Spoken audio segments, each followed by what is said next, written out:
Hi అండి, అందరికీ నమస్తే. మై డియర్ మాన్షార్ పార్ట్ 30.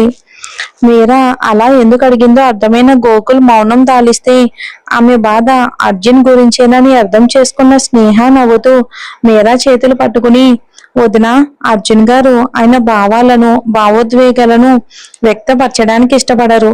కానీ ఆయన మనసు కూడా మనలాగే అన్ని పరిస్థితులకు స్పందిస్తుంది. దానికి మంచి ఉదాహరణ నేనే. ఒకప్పుడు ఆ ఇంట్లో నేను అనేదాన్ని ఉన్నాను అన్న సంగతి కూడా అర్జున్ గారు గుర్తించడానికి ఇష్టపడేవారే కాదు. అలాంటిది ఈ రోజు మా మధ్యన ఇంత మంచి స్నేహం కుదిరింది అంటే ఆయన మనసు పరిస్థితులకు, ఆయన చుట్టూ ఉన్న మనుషులకు ఎలా లోబడుతుందో అర్థం చేసుకోవద్దునా.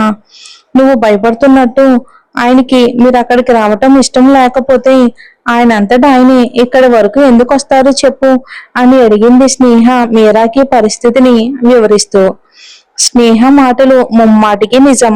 ఎందుకంటే ఏ పనైనా అర్జున్ చేయడానికి ఇష్టపడకపోతే అది అతని చేత చేయించడం ఎవ్వరి తరం కాదు. అలా అర్జున్ ఇష్టంతో సంబంధం లేకుండా జరిగింది అర్జున్ స్నేహాల పెళ్లి మాత్రమే. నిజానికి గోకులు మీరాల పెళ్లి జరగడానికి అర్జునే కారణం. కానీ ఆ ఇద్దరి పెళ్లి జరగడం తన కళ్ళతో కూడా చూడడానికి కనీసం ఇష్టపడలేదు. అర్జున్ మీరాని కలిసింది 2-3 సార్లు. అది కూడా అనుకోని పరిస్థితుల్లో కలిసింది మీరా. అయినా ఆ 2-3 సార్లకే మీరా అర్జున్ తన పట్ల ప్రవర్తించే తీరును బట్టి అతని మనసు ఏంటో గ్రహించగలిగింది మీరా. ఆ ప్రవర్తన బట్టే తను కూడా అర్జున్తో చాలా సార్లు మాట్లాడాలి అనిపించినా తనని తాను కంట్రోల్ చేసుకుని ఎప్పుడూ అర్జున్తో కనీసం తను మాట్లాడే ధైర్యం కూడా చేయలేదు. కారణం అర్జున్ గురించి తెలుసు కాబట్టి మీరాకి. అర్జునే అక్కడికి తీసుకుని వెళ్ళడానికి రావటంతో అదంతా మీరాకి నమ్మశక్యంగా లేదు. అందుకే అంతగా ఆలోచిస్తూ ఉంది. స్నేహ మాటల ద్వారా అర్జున్ తన ఇష్ట ప్రకారమే అక్కడికి వచ్చాడు అని నమ్మకం కుదిరిన మీరా సరే అంటూ నవ్వగానే ఒకవైపు నుండి గోకుల్, మరోవైపు నుండి స్నేహ వాళ్ళకి కావలసినవన్నీ ప్యాక్ చేయటం మొదలు పెట్టేశారు. అర్జున్ వాళ్ళని తొందర చేయడానికని అక్కడికి వచ్చి అప్పటి వరకు వాళ్ళ మధ్య జరిగిన సంభాషణ అంతా వినగానే మనసుకి మెదడుకి యుద్ధం మొదలైపోయింది. నీలో మార్పు వస్తుంది అని మెదడు చెప్తూ ఉంటే దానికి అర్జున్ రాతి హృదయం ఒప్పుకోవటానికి అయితే సిద్ధంగా లేదు. నాలో ఎప్పటికీ మార్పు రాదు, నా జీవితం ఎప్పటికీ ఇంతే అని మొండుపట్టు పట్టి కూర్చుంటుంది. ఇలా అర్జున్ తన సంఘర్షణలో తనుండగా ప్యాకింగ్ అయిపోయింది అర్జున్ గారు అంటూ 2 ట్రాలీ బ్యాగ్స్ తో ఆ రూమ్ నుండి బయటకైతే వచ్చింది స్నేహ.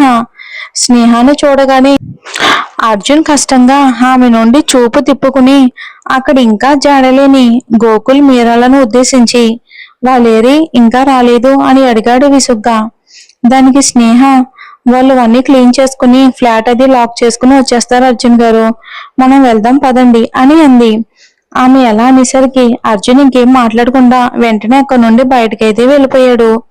కానీ స్నేహ కష్టంగా నెట్టుకొస్తున్న ఆ 2 ట్రాలీ బ్యాగ్స్ కనీసం నేను తీసుకుని రానాను కూడా అడగకుండా లిఫ్ట్ లోకి వెళ్ళిపోయాడు అర్జున్.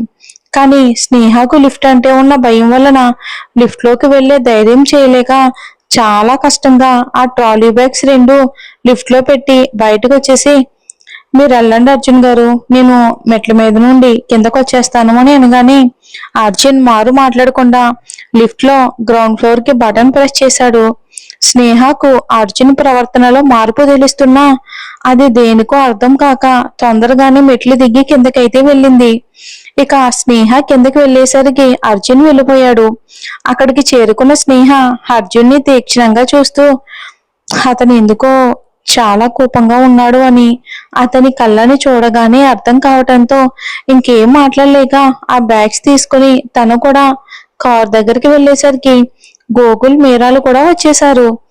గోకుల్ బ్యాగ్స్ కారులో పెట్టేసి మీరా ఫ్రీగా కూర్చోవాలి కాబట్టి ఆమెను ముందు సీట్లో కూర్చోబెట్టి సీట్ బెల్ట్ పెట్టి అర్జున్ దగ్గర కార్ కీస్ తీసుకుని తను డ్రైవింగ్ సీట్ లో కూర్చున్నాడు. ఇక తప్పక అర్జున్ వెనక సీట్లో స్నేహ పక్కన కూర్చున్నాడు ముభావంగానే. ఎందుకో స్నేహకు అర్జున్ని చూస్తూ ఉంటే ఒక్కసారిగా పాత అర్జున్ గుర్తు వచ్చేసరికి శరీరంలో చిన్నగా వణుకైతే మొదలయ్యింది. అంతే, ఇక వెంటనే అర్జున్ నుండి వీలైనంత దూరంలో ఉంటే ఒకవైపు డోర్ కానుకుని అతుక్కుపోయి కూర్చుంది స్నేహ భయంగా. ఇవేమీ గమనించని అర్జున్ పదే పదే కాసేపటి క్రితం స్నేహ మాట్లాడిన మాటలే గుర్తు చేసుకుంటూ, స్నేహ నమ్ముతున్నట్లు నాకు కూడా మనసుందా, అది పరిస్థితులకు రియాక్ట్ అవుతుందా అని వాటి గురించే ఆలోచిస్తూ ఉన్న తన మనసుని ప్రశ్నించుకుంటూ ఉండగా, ఇంతలో ట్రాఫిక్ సిగ్నల్ పడేసరికి అనుకోకుండా తన చూపు పక్కకి తిప్పిన అర్జున్కి తనకి ఆమడ దూరంలో కూర్చుని సన్నగా వణుకుతున్న స్నేహ కనిపించగానే ఒక్కసారిగా అర్జున్కి మనసు చివుక్కుమంది. స్నే స్నేహను అలా చూసిన అర్జున్ వెంటనే ఆమె చెయ్యి పట్టుకోపోయాడు. కానీ అప్పటికే అర్జున్ ప్రవర్తనకి స్నేహ దూరంగా ఉంది. స్నేహకి తను అతని కోసం ఆఫీస్ కని క్యారియర్ పంపించిన రోజు అర్జున్ ఇంటికొచ్చి చేసిన రచ్చ గుర్తొచ్చి భయంతో ఇంకాస్త డోర్కి అయితే అతుక్కుపోయింది తను. దాంతో అర్జున్ మనసుకి చాలా బాధగా అనిపించింది. అలాగే అర్జున్కి అర్థమైంది, తన ముఖ కవలికలు బట్టి తనలో ఉన్న పాత అర్జున్ బయటకు వచ్చాడు అని అర్థం చేసుకున్న స్నేహ తనని చూసే భయపడుతుంది అని. నిజానికి స్నేహ అర్జున్ తనతో కాస్త ఫ్రీగా మాట్లాడుతున్నాడు అని తన మనసులో అర్జున్ అంటే ఉన్న భయం అయితే అలానే ఉండిపోయింది. ఇంటికి చేరుకోగానే స్నేహ అర్జున్ని కాస్త సంకోచిస్తూనే గోకుల్ మీరాలను గుమ్మంలోనే ఆపి లోపలికి వెళ్ళి హారతి తీసుకుని వచ్చి ఇద్దరికి కలిపి హారతి ఇచ్చి ఇంట్లోకి తీసుకెళ్ళింది.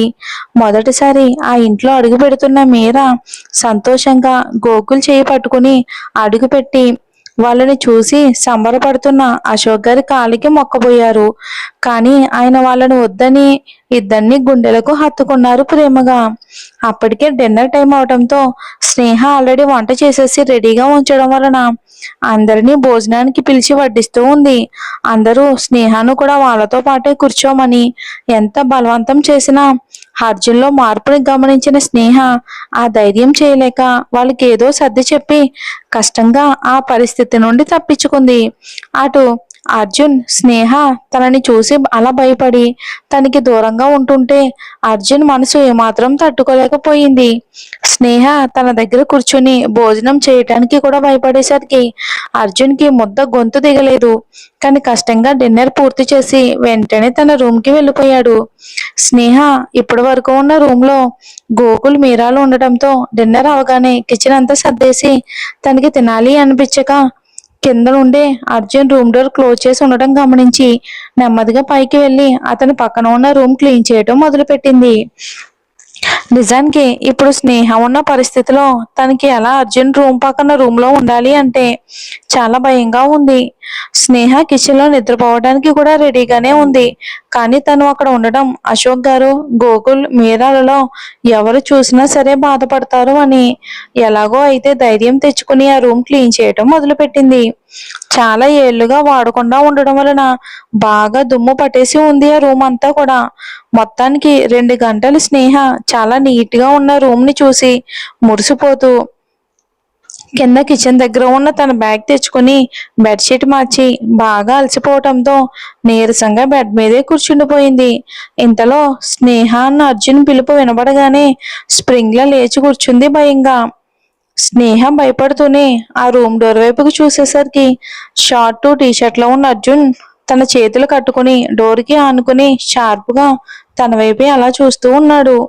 మరి అర్జున్ స్నేహతో ఇప్పుడు ఏం మాట్లాడతాడు? అర్జున్ స్నేహ భయాన్ని చూసి ఎందుకు అలా ఫీల్ అవుతున్నాడు? ఇప్పుడు అర్జున్ స్నేహ దగ్గరికి ఎందుకు వచ్చినట్టో మరి చూద్దాం వచ్చే ఎపిసోడ్లో.